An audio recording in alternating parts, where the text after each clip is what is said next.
Bonsoir et merci de choisir Niwa d'Info. Au Gabon, l'ancien président Ali Bongo et ses deux plus jeunes fils, Jalil et Bilal, ont entamé une grève de la faim pour protester contre la séquestration et les actes de torture dont plusieurs membres de leur famille seraient victimes. En tout cas, c'est ce qu'ont annoncé les avocats de la famille Bongo en affirmant avoir déposé une plainte devant le tribunal judiciaire de Paris en France. Mamadou Diouf, bonsoir et bienvenue. Merci. Bonsoir Charlotte. Une grève de la faim avec son état de santé. Ali Bongo, Ondimba, ancien président du Gabon, tente-t-il à nouveau de faire du bruit autour de lui ou c'est du sérieux cette fois? En fait, il veut surtout que les gens fassent du bruit pour lui. Puisqu'il ne faut pas oublier, c'est ce qu'il avait dit l'autre fois, faites du bruit en fait. À travers ce fait du bruit, c'est où sont mes amis, faites des pressions sur le Gabon, faites des pressions sur l'actuel chef de l'État, etc. Certainement, c'est la même chose qui est recherchée ici. Puisque tout le monde le sait, son état de santé est quand même un état de santé qui est plutôt déplorable depuis après son AVC. Même quand il a fait la campagne, ceux qui savent observer savaient qu'il faisait énormément d'efforts, oui. Mais on sentait que le monsieur était parfaitement diminué à cause de l'AVC qu'il a connu. Maintenant, c'est un acte qui est un acte politique également. Puisque depuis le coup d'État, il est mis en résidence surveillée. Dans quelles conditions exactement, nous ne le savons pas. Bon, une partie de sa famille, eux, sont carrément en prison. Mais c'est lui le chef de file aujourd'hui de cette contestation sur le plan politique au niveau familial. Et dans ce qu'il dit, il y a quelque chose quand même de vrai. Ce qui est vrai dedans, c'est que on a quelque chose à lui reprocher. Ce n'est pas au président de la République de s'en occuper, qu'on dépose un dossier au niveau de la justice, qu'il sache qu'il est poursuivi, pourquoi il est poursuivi, et que ses avocats puissent le défendre s'il le faut. Maintenant, s'il n'est pas poursuivi, si on ne lui reproche rien, comment expliquer qu'on le maintienne enfermé quelque part? Ça pose un problème de droit. En même temps, les situations que dénonce l'ancien président ne le concernent pas lui personnellement, mais les membres de sa famille, dont son épouse et son fils. Oui, lui, il est dans une situation meilleure, parce qu'en résidence surveillée, n'oublions pas que sa mère a dû se battre il n'y a pas longtemps pour le voir, ce qui veut dire que bon, même si on dit meilleur par rapport aux autres, le meilleur n'est pas très bon quand on n'est même pas en mesure de voir sa propre maman. Et puis d'avoir les moyens de communication avec l'extérieur. Maintenant, pour son épouse et pour Nouroudine en particulier, qui étaient les deux personnalités les plus en vue au niveau du pouvoir gabonais, c'est beaucoup plus compliqué parce que les accusations sont graves. Ils accusent le régime actuel de les avoir battus, de les avoir torturés, d'avoir même essayé de les étrangler, puisque c'est exactement ce que leurs avocats disent. Mais là-bas également, ça pose un sérieux problème. Quel que soit ce que Nouroudine a fait, quel que soit ce que l'épouse Bongo a pu faire, le principe du droit, ce n'est pas de venir taper quelqu'un.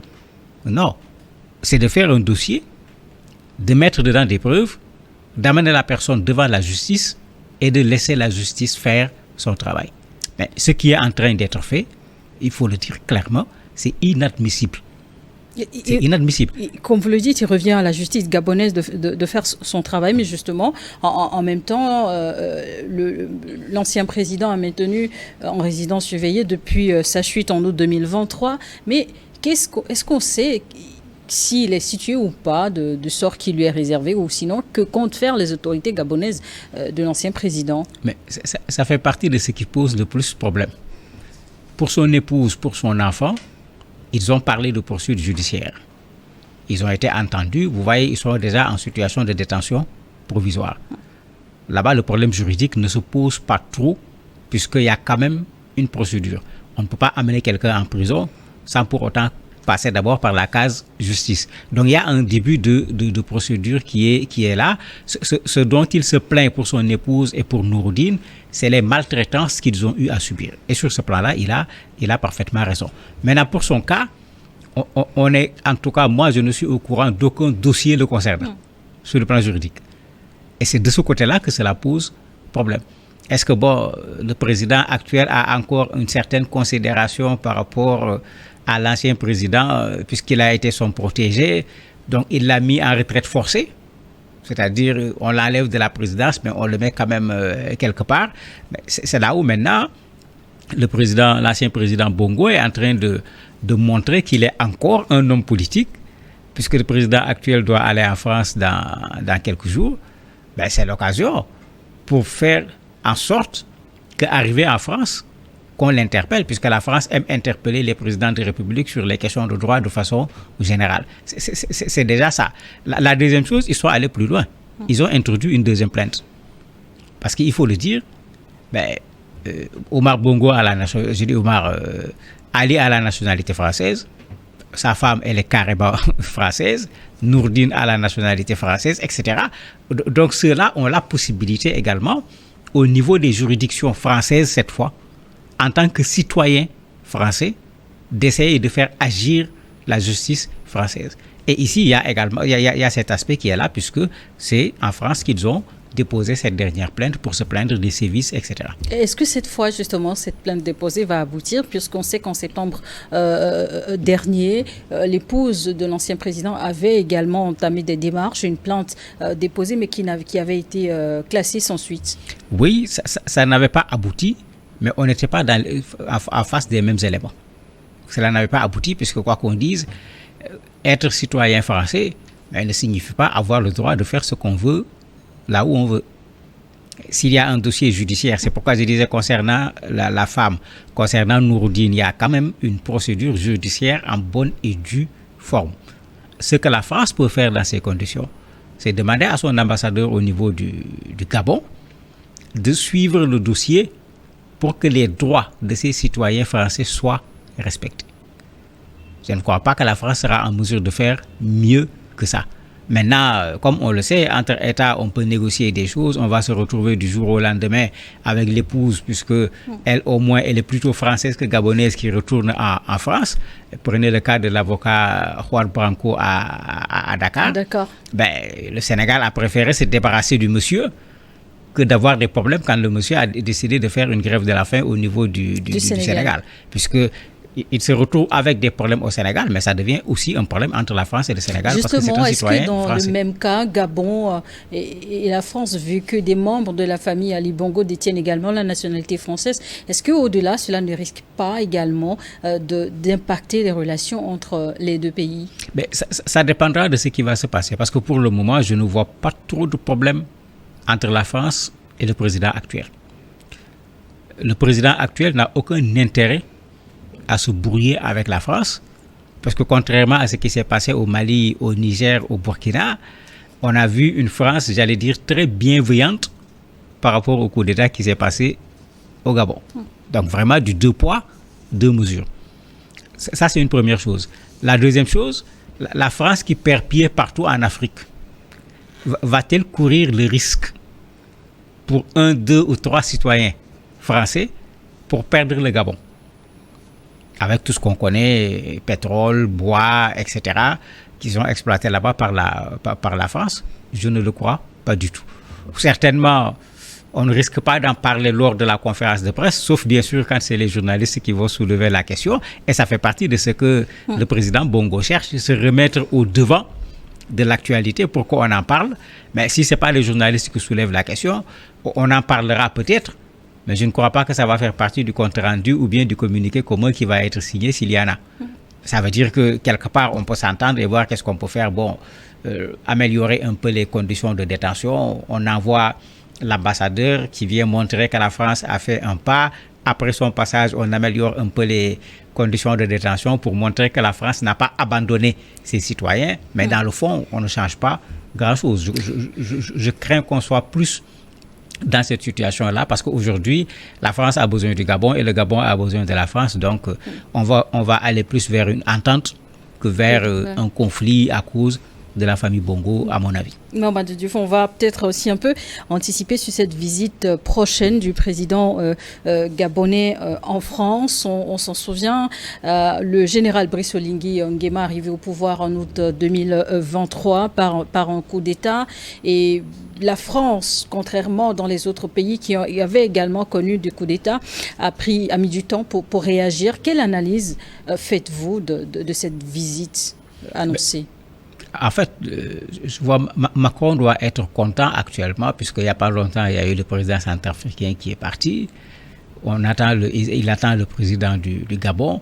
Ça veut dire que la France est en train de reprendre pied quand il s'agit de la Centrafrique. Et pour ce qui est du Gabon, ça veut dire que la France n'a pas perdu pied. Mais il y a une différence quand vous regardez le coup d'État au Gabon. Les populations gabonaises, on ne les a pas vues sortir et demander le départ de la France, comme on l'a vu dans les autres pays. Au contraire, les populations gabonaises s'en sont pris aux étrangers qui sont sur place et qui sont des Africains.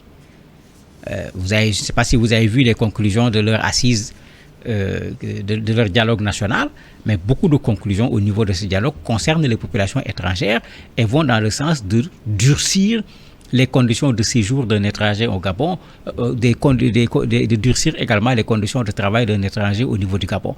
Donc si vous regardez ce coup d'État, n'est pas trop allé dans la géopolitique, comme c'est le cas au Niger, comme c'est le cas au Mali, au Burkina, où vous avez l'enjeu russe qui était à côté, des Russes qui rentrent, des Français qu'on veut faire sortir. Ça fait que vous avez un coup d'État qu'on a même tendance à oublier à l'échelle internationale. Quand je vois comment on reçoit le président gabonais, je me dis, mais on est dans quel monde?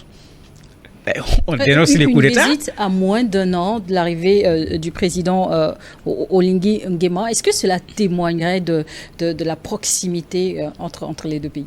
Mais bien sûr, pour moi, c'est le système Tchad. C'est le même Macron qui était allé adouber le président tchadien qui vient d'être réélu dans des conditions qui méritent d'être éclairées. C'est ce qu'on peut dire au moins. C'est dans la même logique. La France aujourd'hui a peur de perdre les quelques pays avec lesquels elle entretient de très bonnes relations. Puisque la France sait que pour une bonne partie des autres pays, c'est parti pour des relations difficiles pendant une certaine période, mais surtout qu'après cette période, avec cette ère de souveraineté qu'il faut saluer, je dis bien qu'il faut saluer, la France sait que les conditions en matière de relations ne seront plus les mêmes. Si c'est vraiment la France, c'est bien quelqu'un de la France qui disait que la France n'a pas d'amis, la France n'a que des intérêts. Mais la France est en train de gérer ses intérêts au Gabon. La France est en train de gérer ses intérêts au niveau de la République centrafricaine. Il ne faut pas être surpris, il sera bien reçu et la France n'hésitera pas à continuer ce qui a été fait jusqu'à présent, au lieu de dénoncer, au lieu de réclamer des droits, à l'accompagner comme ils l'ont fait avec le président tchadien, même dans des conditions où, en temps normal, la France aurait dû dénoncer de façon très ouverte le pouvoir tchadien, mais on n'a pas vu la France le faire. L'ancien président gabonais Ali Bongo Ondimba et deux de ses plus jeunes fils entament donc une grève de la faim. Pour combien de temps? Rien n'est signifié, mais du moins l'État, le pouvoir gabonais n'a pas réagi à cette sortie.